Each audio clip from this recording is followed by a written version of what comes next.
ቴዲዬ ለጥበብ ሞቷል፣ ለጥበብ ታሟል፣ ለጥበብ ደክሟል፣ ጥበብን አክሟታል። ስላከማት ዶክተር ተብሏል። የተከበራችሁ የኪነ ጥበብ ባለሙያ ወንድሞቼና እህቶቼ በዛሬው ዕለት በተዘጋጀው ዝግጅት ለሰጣችሁኝ ክብርና የሙያ አጋርነት ከፍ ያለ ምስጋና ለማቅረብ እወዳለሁ። በቅድሚያ ብዙ ጊዜ እዚህ ነገሮች ሲደጋገሙብህ የምትለማመደው የስሜት ማመጣጠን ትላለ። ከዛ በተረፈ እንደዚህ ጋር ደግሞ መከልከሉ ተገቢ አይደለም። ወደፊትም አለበቂ ምክንያት መከልከል ተገቢ አይደለም። ይሄን ደግሞ የሚመለከተው ክፍል ሊያስብበት ይገባል። ምክንያቱም እንደዚህ ጋር አንድ ሰው በመብቱ የሚሰማው ነገር ለማድረግ እንደ ማንኛውም ሙዚቀኛ ሙዚቃችን ለማቅረብ ተገቢውን ፈቃድ ሊሰጠው ይገባል። ሰበር ዜና በቴዲ አፍሮና በሰዋሰው መልቲሚዲያ መካከል የነበረው የ50 ሚሊዮን ብር ውል በድንገት የፈረሰበት እውነተኛ ምክንያት ታውቋል። ሰላም ሰላም፣ እንዴት ናችሁ ቤተሰቦቼ? ዛሬም እንደተለመደው አነጋጋሪ በሆኑ አስገራሚ፣ አከራካሪ፣ አጨቃጫቂ እንደዚሁም የምንጭቅጭቅ አዝናኝ ቁም ነገር አስጨባጭ በሆኑ አዳዲስ ቪዲዮዎች ተመልሰናል። እንደተለመደው ቪዲዮውን እኔ ከዚህ ሲጀምር እናንተም ካላችሁበት ቦታ ትጀምራላችሁ። ከመጀመራችሁ በፊት ግን ማማዋቂያ የላይክ ምልክቷን ጫን ታደርጉና ሀሳብ አስተያየታችሁን ደግሞ ለመስጠትም ያመች ዘንድ ወደ ቤታችን ገባ ትላላችሁ። ቀጥታ ወደ ቪዲዮአችን ልጀምረው። አዎ ልግባው፣ ልገባው ነው።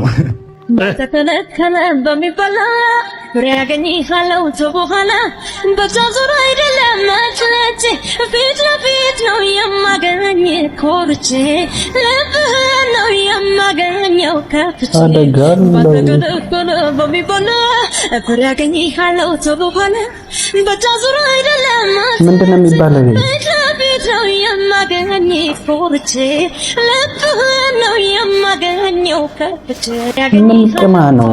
ምን ቅማ ነው? ጠጥታ ነው የሚባለው። ሻው ወንጃታ ወንዳታ አምታሽ ወላይ ላይ ምን አይነት የተቀባቡ ሸና አደይ ፎቶ አረደ ማርካቶ ሀሙስ ይመጡ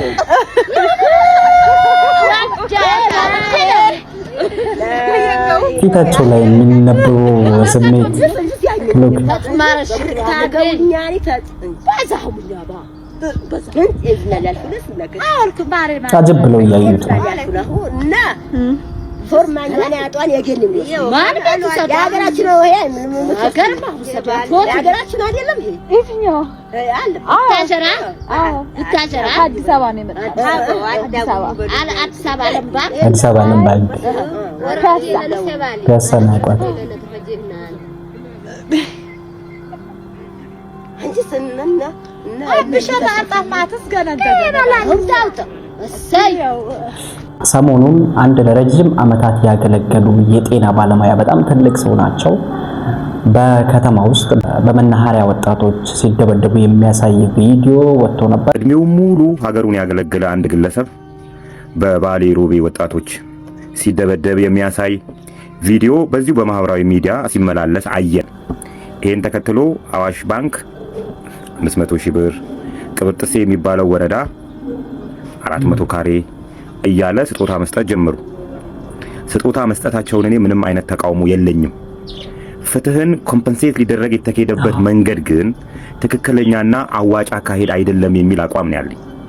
ሰሞኑን ይሄን ተከትሎ አምቦ ላይ አንድ ጎረምሳ ወጣቶችን ሲቀጠቅጥ የሚያሳይ ቪዲዮ እንደገና ወጥቷል።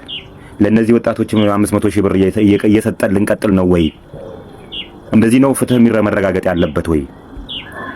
እነዚህ ሽልማቶች ለዚህ ሰውዬ እድሜው ሙሉ በሕክምና ዘርፍ ሀገሪቷን ያገለገለ ሰው ነው ካልን የግድ ይሄንን መሬትና ይሄን ብር እንዲያገኝ የግድ መቀጥቀጥ ነበረበት ማለት ነው። በእናንተ አካባቢ አዋሽ ባንክም ሆኖ ሌሎች የግል ድርጅቶች ይሄን ሽልማት የሸለሙበት ዋና ምክንያት አሁንም ለሰውዬው አስበው ሳይሆን የራሳቸው ማህበራዊ ኃላፊነት አለብን በሚል ሰበብ ባንካቸውን ወይም ደግሞ ድርጅታቸውን ፕሮሞት ለማድረግ እንጂ ለዚህ ሰውዬ በዚህ አይነት አካሄድም ፍትህ ሊረጋገጥ አይችልም።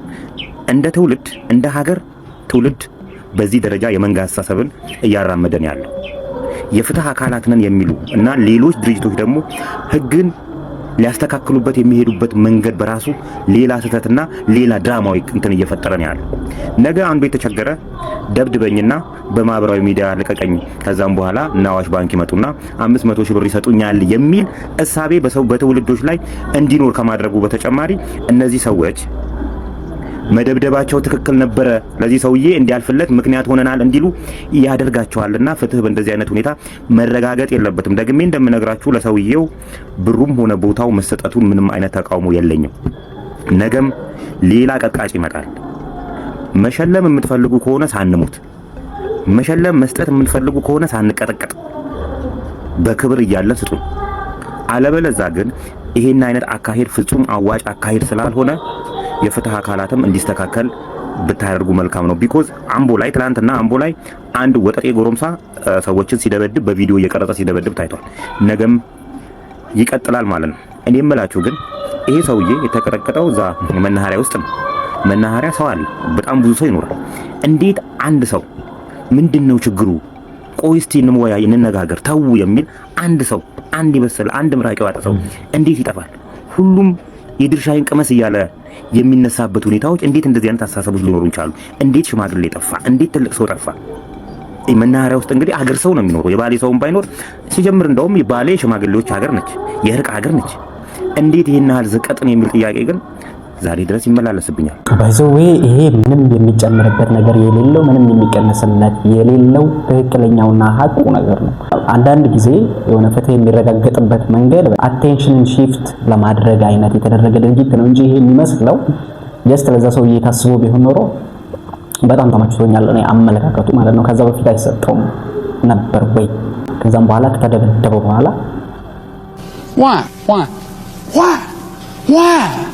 ሰሞኑን አጀንዳችሁ የሁላችንም አጀንዳ የሆነው በብዛት እንደሚታወቀው የአርቲስት ቴዲ አፍሮ አዲሱ አልበም ነው። ይሄን በተመለከተ የተለያዩ አይነት መረጃዎች ወጥተዋል። ብዙ ሰዎች እየተፋጁበት ይገኛሉ።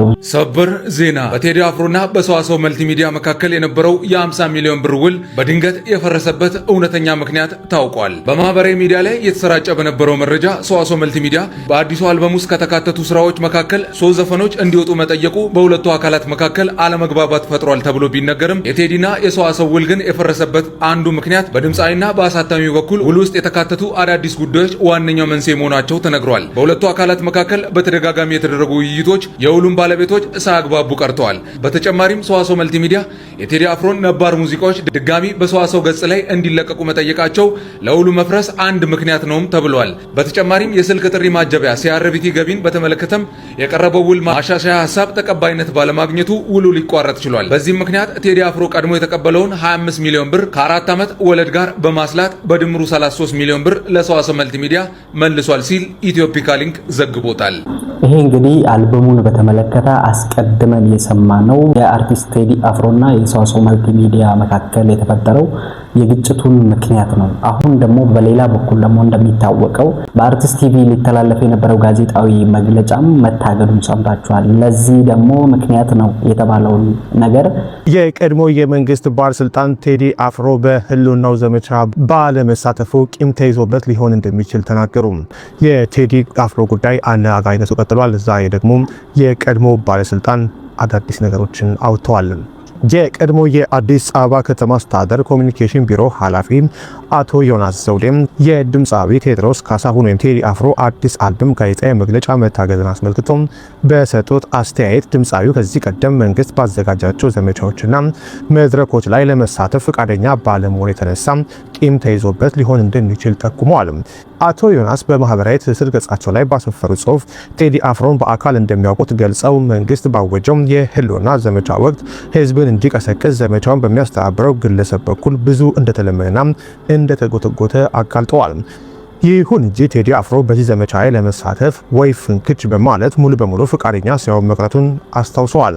ከዚህ በተጨማሪም በድምፃዊ ማዲንጎ አፈወርቅ ህልፈት ወቅትና በሌሎች ጊዜያትም በድምፃዊና በሚመለከታቸው አካላት መካከል የተፈጠሩ ተጨማሪ አለመግባባቶች እንደነበሩ አቶ ዮናስ አንስተዋል። የቀድሞ የኮሚኒኬሽን ቢሮ ኃላፊው አክለውም አሁን ላይ በቴዲ አፍሮ የኢቶሪካ አልበም መግለጫ ላይ የተጣለው ክልከላና መሰናክል በእነዚህና በመሳሰሉት የቂም ምክንያቶች ከሆነ አድራጎቱ ፈጽሞ ስህተት መሆኑን ተናግረዋል። ጉዳዩ ከዚህም በላይ እንዳይካረርና ወደ ባሰ ችግር እንዳያመራ አሳጎርጓሪ እንዳይሆን ነገሩ ሲሉ ያስጠነቀቁት አቶ ዮናስ መቼ ይሆን የሚበጠሰው ይህ የቂም ሰንሰለት ይህ የቂም ቋጠሮ የሚለውን ኃይለ ቃል በመጠቀም ፖለቲካዊና አስተዳደራዊ ቂም በቀል ሊያበቃ እንደሚገባ መልእክታቸውን አስተላልፈዋል። ቴዲዬ ለጥበብ ሞቷል፣ ለጥበብ ታሟል፣ ለጥበብ ደክሟል፣ ጥበብን አክሟታል። ስላከማት ዶክተር ተብሏል። እግዚአብሔር የተመሰገነ ይሁን። ቀሪው ዘመኑን ከነቤተሰቡ አምላክ ይባርክለት። ቴዲዬ ምንጊዜም እወድሃለሁ። ስምህ በተጠራ ቁጥር እኮራብሃለሁ። ለጎንደር ዩኒቨርሲቲ ይሄንን ማዕረግ ስለሰጡት ከልብ አመሰግናለሁ። በጣም ኢሞሽናል ስለሆንኩኝ ብዙ የመናገር አቅም የለኝም። አመሰግናለሁ ቴዲዬ። አምለሰት እንኳን ደስ ያላችሁ። እመወድሽ እህቴ እራዬ ጥላ ያራጌ ባለሽበት ቦታ እንኳን ደስ ያለሽ። ለመላው ቤተሰብ እንኳን ደስ ያላችሁ። የዕለቱን የክብር እንግዳ ክቡር አርቲስት ዶክተር ቴዎድሮስ ካሳሁንን ወደ መድረክ ጋብዝና ይሄ በጓደኞቹ በአራራይ ማህበርና በጣም ከልብ በሆኑ ወዳጆቹ የተዘጋጀውን ዝግጅት አስመልክቶ የሆነ ነገር እንዲል እንጋብዛለን። የተከበራችሁ የኪነ ጥበብ ባለሙያ ወንድሞቼና እህቶቼ በዛሬው ዕለት በተዘጋጀው ዝግጅት ለሰጣችሁኝ ክብርና የሙያ አጋርነት ከፍ ያለ ምስጋና ለማቅረብ እወዳለሁ። በቅድሚያ ከዚህ በመቀጠል አሁን የተገኘው ሽልማት ለኔ ብቻ ሳይሆን ለሁላችንም በተለይም ከ80ዎቹ አጋማሽ በኋላ ላለነው ወይም ከ90ዎቹ ወደዚህ የሁላችንም ሽልማት ነው። ለድምፃውያን ብቻ ሳይሆን ለሙዚቃ አቀናባሪዎች እንደዚሁም ለሙዚቃ መሳሪያ ተጫዋቾች፣ ለግጥምና ለዜማ ደራሲዎች ለሁላችንም የሆነ ስለሆነ ሁላችንም ደስ ሊለን ይገባል። ከዚህ በተረፈ በማዕከላችን በህይወት የሌሉት ለምሳሌ በሙዚቃ ማቀናበር ዘርፍ ከብዙዎቻችን ጀርባ የነበረው ኤልያስ መልካን ላስታውስ እወዳለሁ። በተረፈ ይሄን ክብር ስለሰጣችሁኝ ይሄን ግብዣ ስላደረጋችሁ የሙያ አጋርነታችሁና ወንድምነታችሁ ስለሰጣችሁኝ በእግዚአብሔር ስም አመሰግናለሁ። እግዚአብሔር ይስጥልኝ። ብዙ ጊዜ እዚህ አይነት ነገሮች ሲደጋገሙብህ የምትለማመደው የስሜት ማመጣጠል ትናለ። ከዛ በተረፈ እንደዚህ ጋር ደግሞ መከልከሉ ተገቢ አይደለም። ወደፊትም አለበቂ ምክንያት መከልከል ተገቢ አይደለም። ይሄን ደግሞ የሚመለከተው ክፍል ሊያስብበት ይገባል። ምክንያቱም እንደዚህ ጋር አንድ ሰው በመብቱ የሚሰማው ነገር ለማድረግ እንደ ማንኛውም ሙዚቀኛ ሙዚቃችን ለማቅረብ ተገቢው ፈቃድ ሊሰጠን ይገባል። ለቀደመው ሁኔታም የተጠየቅነው ይቅርታ የለም። ብዙ ኪሳራዎች ነበሩ። ምናልባት ሞራል ጋር ያልደረሱ ሊሆኑ ይችላሉ፣ ግን ብዙዎችን በማቴሪያል በእንትን ጎድተዋል። ይህ ደግሞ ተገቢ አይደለም እና ይሄ መሻሻል አለበት ብዬ አስባለሁ። እነዚህ ቪዲዮዎች ከአሁን በፊት የነበሩ ቪዲዮዎች ናቸው። ከአሁን በፊት የተቀረጹ ቪዲዮዎች ናቸው። አሁን ቪዲዮዎች አይደሉም። ባይዘዌ ከአሁን በፊትም ከስራዎቹ ጋር አርቲስት ቴዲ አፍሮ እንደዚህ አይነት ነገር በተደጋጋሚ እንደሚገጥመው የሚያመላክት ቪዲዮ ነው ማለት ነው። አዲሱ አልበም እንግዲህ በነገው ዕለት ማለትም ዛሬ ይሄ ቪዲዮ እስከሚቀረጽበት ጊዜ ድረስ አልተለቀቀም። በነገው ዕለት that means በቀን 8 በ8ኛ ወር 2018 ዓ.ም በ8 ሰዓት እንደሚለቀቅ ተነግሯል። ነገ ሁላችንም የምንጠብቅ ይሆናል። ቪዲዮ ደግሞ ካለፈ በኋላ ልታገኙት እናንተ ጋር ሊደርስም ይችላል። አይደለም ዛት በአጠቃላይ ይሄንን ይመስል ነበር ባጭሩ። ወቅታዊ ሰሞንኛ አነጋጋሪ የሆኑ ቪዲዮዎችን በዚህ መልኩ ላስመለክታችሁ ሞክሬያለሁ። ቪዲዮ ከተመቻችሁ የላይክ ምልክቷን ጫን አድርጉ። በድጋሚ እንድንገናኝ ደግሞ የሰብስክራይብ ምልክቷን እዛው ጋር ብትደግሟት ዳግም እንገናኛለን። ሐሳብ ሼር እንደራረጋለን ማለት ነው። በሚቀጥለው ቪዲዮ እስከምንገናኝ ድረስ መልካም ቆይታ ተመኘው። ሰላም ለሀገራችን።